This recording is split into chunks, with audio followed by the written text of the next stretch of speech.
Good morning বন্ধুরা, সকলে কেমন আছো? আশা করি সকলে ভালো আছো, আমরাও ভালো আছি।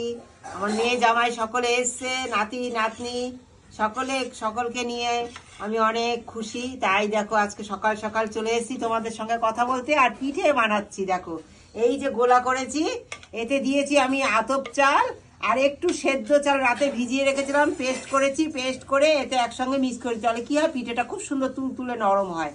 রান্না করবো যেহেতু। আর এই যে এখন ভাজছি, সবাই গুড় দিয়ে খাচ্ছে। হ্যাঁ, এই দেখো এই ভেজে নিচ্ছি সুন্দর করে, ঢেকে ঢেকে চুলোতে ভাজছি আমি, আর সবাই গরম গরম নিচ্ছে আর এই যে খাচ্ছে। দেখো এই যে কত সুন্দর এক চাষ বসিয়েছি আর হয়ে গেছে আমার, কত সুন্দর রেডি। দেখো কত সুন্দর হয়েছে। হ্যাঁ, তোমাদের ভালো লাগছে দেখতে? কার কার ভালো লাগছে, যার যার ভালো লাগছে, খেতে ইচ্ছা করছে, সকলে চলে আসো, গরম গরম খেয়ে যাও।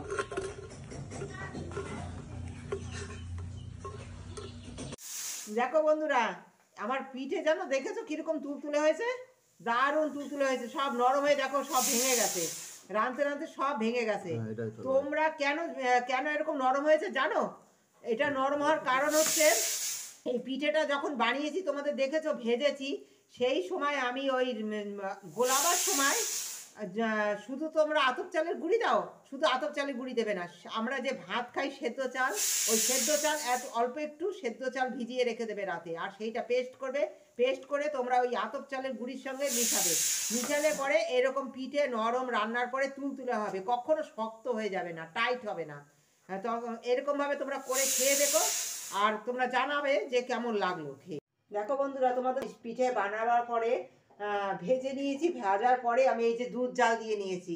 হ্যাঁ, সবাই শুকনো খেয়েছে গুড় দিয়ে, তার দুধ জাল দিয়ে নিয়ে দুধের মধ্যে আবার সেই সমস্ত পিঠে দিয়ে দিয়েছি। এই পিঠে দিয়ে আমি এই জাল দিচ্ছি।